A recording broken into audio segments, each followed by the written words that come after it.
Hey everyone, Andrew here. The purpose of this video is to teach you how to play Freddy. I'll go over what perks you will need and what playstyle you want to aim for. Before anything happens, if you are really new to the game, you will need to understand how Freddy works, so let's quickly go over his character info. If you aren't new to playing Freddy, feel free to skip ahead anywhere in the video. There will be a table of contents for you in the description below. Let's start with the character info. He has a backstory. The game says the killer's difficulty is hard. I personally think it's easy because there's barely any mechanical skill required. He has 3 teachable perks: Fire Up, Remember Me, and Blood Warden, which I think are all useless unless you plan on trolling with Leatherface and No One Escapes Death perk.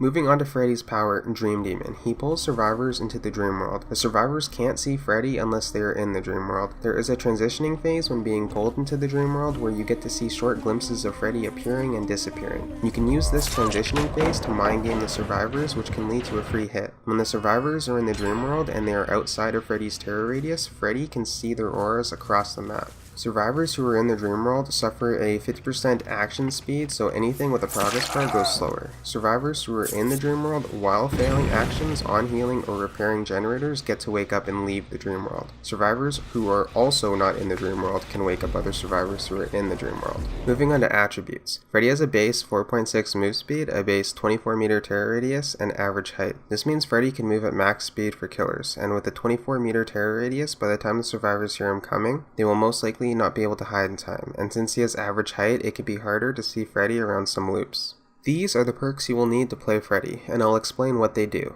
You will need Discordance Tier 1, Hex Rune Tier 3, Sloppy Butcher Tier 3, and Thanatophobia Tier 3. What Discordance does is when 2 or more survivors work on the same generator, this perk activates, and the generator's aura becomes highlighted in yellow along with constant sound notifications. It's very important you keep this perk at Tier 1 because leveling up the perk will increase how long the generator's aura stays highlighted by 2 seconds per tier, and the aura will stay highlighted for the full duration regardless if 2 or more survivors are still working on that same generator. What this means is that you will receive less information the higher you level up this perk. I'll give you an example. If 2 survivors are working on the same generator and I start walking towards that generator and then the yellow aura disappears, I can calculate how far they could have traveled in that 8 seconds from when the aura disappeared versus trying to calculate how far they could have traveled in 10 or 12 seconds. What Hex Rune does is randomly spawn a glowing totem on the map that punishes survivors by reducing generator progress by 5% for every good skill check they hit, forcing them to try and hit that perfect skill check. Generally, it's such a pain going for the harder skill check that you are better off looking for the totem in the long run. What Sloppy Butcher does is when you hit a survivor, their bleeding frequency increases, making it easier to track them, along with applying the mangled status effect to them, which slows down the survivor's healing speed by 20%. What Thanatophobia does is when a survivor becomes injured, all survivors in the game receive a debuff towards their action speed, so anything with a progress bar will take longer to finish, and this perk stacks per survivor hit. Now let's go over how to use Freddy's perks. I truly believe the best perk combination for Freddy is Discordance, Hex Rune, Sloppy Butcher, and Thanatophobia. With this perk setup, you should be able to effectively slow down the survivor's generator progress until you win. The idea behind how to use these perks to the fullest when playing Freddy is that you pull a survivor into the dream world, hit them, and then quickly move on to another survivor if pursuing isn't worth it. The survivor that you hit will be mangled from the Sloppy Butcher on top of being under the effects of Thanatophobia and the dream world. The injured survivor will have 3 debuffs towards their healing speed, which means they will be spending an excessive amount of time healing rather than working on generators, and this is key because if you are able to pull enough survivors into the dream world and hit them at a fast enough rate, you can slow down the survivor's generator progress enough to the point where it can be okay to chase survivors and to start exhausting pallets on the map. But the moment they are done healing, you need to find them again and pull them into the dream world and hit them so that you can continue going for survivor chases that either lead to hooks or more pallets being thrown down. If done right, by the time the survivors have completed 3 or 4 generators, you should have achieved 1 kill. It's at this point where Freddy reaches critical mass and the survivors have no pallets on the map, so if Freddy injures them, they are forced to run across the map to heal, while Freddy rinses and repeats until he can commit to a hard chase leading to a hook or a kill without being punished by a survivor finishing a generator. Now to go into detail about why each perk deserves its own slot over others. The reason for Hex Rune is because I believe it's much stronger than any other perk at stopping the survivors from doing generators, or at least slows them down significantly. It also encourages survivors to spend their time looking for the Hex Rune. Freddy can use this opportunity to play around the totem, which can lead to 1 or more survivors being pulled into the dream world and injured practically for free.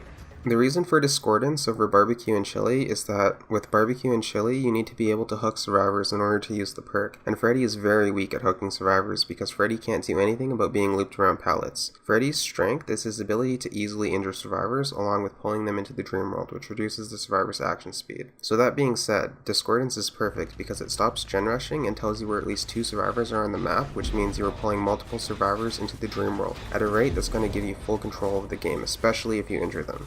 The reason for Sloppy Butcher and Thanatophobia is that they are both healing debuffs, and they simply work better at making the survivors waste their time than any other perk combination. Not to mention, these perks work perfectly for the playstyle of hitting a survivor and then moving on to a new one while simultaneously patrolling the gens. Freddy is a slow killer, and he doesn't have an ability that stops the survivors from looping him, so chasing perks, tracking perks, and perks that require Freddy to kill survivors and not defend generators are all useless for this specific strategy and playstyle. Now let's dive into Freddy's playstyle. We understand the basics of Freddy's playstyle, that we need to hit the survivors and then move on to new survivors until we can start committing to chases that lead to pallets being thrown down or hooks. There are rules and exceptions that govern how you should apply this playstyle to your game. The first thing you're going to need to do when the game loads up is look around the map and keep a mental image of where all the generators are and where they are clustered together the most. The second thing you need to do is look at where your hex rune spawned. If it spawned in a safe place, then you can go ham all over the map, but if it spawned out in the open, then you need to determine whether it's worth playing around. Generally, if the totem spawned across the map and is only close to one generator, then it's fucked, and there's nothing you can do to save it because it's not worth staying near while all the other survivors are across the map working on gens. These are the 3 main rules you must follow at all times. Rule number 1. Never chase a survivor for too long. This is a mistake most Freddys make. Rule number 2. Obey the discordance. This will override most of your processes. Rule number 3. Don't be afraid of pallet stuns. The third step we need to do is find survivors and hit them. The majority of the time after hitting them, they will make it to some window or pallet where pursuing them isn't worth it because there's other survivors working on generators, and if you immediately back off at the survivor you just injured, they will be doing nothing but healing for a bit anyways. There are exceptions. If you find your first survivor but your discordance activates and the survivor you're chasing is running away from the generator that's highlighted, immediately stop the pursuit and head towards the generator. If the survivor you were chasing is running towards a generator that's highlighted, or if the generator is close enough to you, then it's okay to try and hit the survivor, but the moment they make it to the loop and you know you won't be able to hit them right away, we need to back off and head towards the 2 survivors working on the generator. If you find your first survivor and hit them and then they run out into the open or somewhere where there's no loops or windows, it's okay to go for the down, but then if discordance activates, we back off because one hook is not worth the generator being complete. If the first survivor you find, or it doesn't even have to be the first survivor, if you find the survivor with Decisive Strike, just hit them and then back off. It's not worth going for the down while other survivors are gen rushing you. It's okay to go for the Decisive Strike user later on when you have multiple people injured and or in the dream world.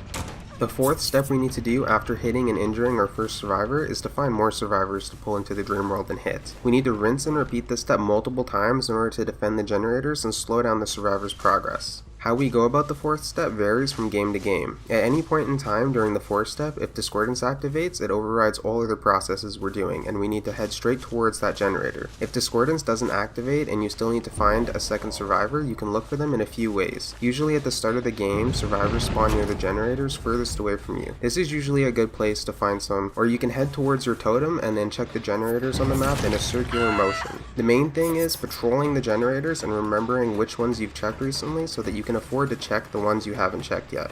So once you've gained some momentum with Freddy and you have 3 or more people in the dream world, you can start going for the harder chases. This doesn't mean you can go for the harder loops. If survivors are near really good loops, it's better to just let them sit there and go for someone else on the map and then try and chase them when they're out of position. Some tips and tricks I can give you for Freddy are to make sure you use his transitioning phase to try and mind game the survivors. If you are pulling them into the dream world and they are beside a pallet, it can be better to injure a survivor rather than to make them use 1 to 2 pallets. There is an exception to this. If you can force the survivors to use the Killer Shack pallet or a really good pallet like the Cowtree pallet, then do this over trying to mind game them for a free hit because it will come back to haunt them. The way to make them use the pallet is to get right on their ass while you're waiting for them to enter the dream world. When you're chasing a survivor and they're about to enter the dream world, don't impulsively hit them because you can. Make sure you bait out any dead hards, it's better safe than sorry. A really good tip I have is that when you're chasing a survivor and they are about to make it to a pallet, you can time your hit just as they make it to the pallet prompt and they might reactively throw down the pallet even after getting hit. You are killing 2 birds with 1 stone by exhausting a pallet and injuring a survivor. You need to be able to moonwalk with Freddy in order to cut down on some loops. If you are getting gen rushed, but you want to achieve 3 or more kills, sometimes it's necessary necessary to tunnel a survivor to make the game a 1v3 by the time they have completed 4 generators. If you can tell the survivors have the best meta perks and are really good, then you will need to think about setting up the 3 generator strat throughout the game. The 3 generator strat is when the survivors need to complete 1 more generator. There will be 3 remaining on the map. You can go out of your way to defend the 3 closest generators throughout the game so that when the time comes, you will be going back and forth between the last 3 gens, pulling survivors into the dream world, hitting them, and then running back to defend the generators until you notice an opening for a chase or until they make enough mistakes and you hook or kill one. You know, survivors need to think of it as an honor when you have to resort to the tunnel or the 3 generator strat, especially if you have to resort to both. Of course, if you're running add-ons, you won't have to resort to these measures. If you see a 4-man search with friends team, you better bust out that Ebony Moray for good measure, because that's usually the only time I will lose with Freddy. If you have any questions, feel free to leave a comment below. Now get out there and be the nightmare. I'll see you later. Did you know that after the heart stops beating, the brain keeps functioning for well over 7 minutes? We got 6 more minutes to play.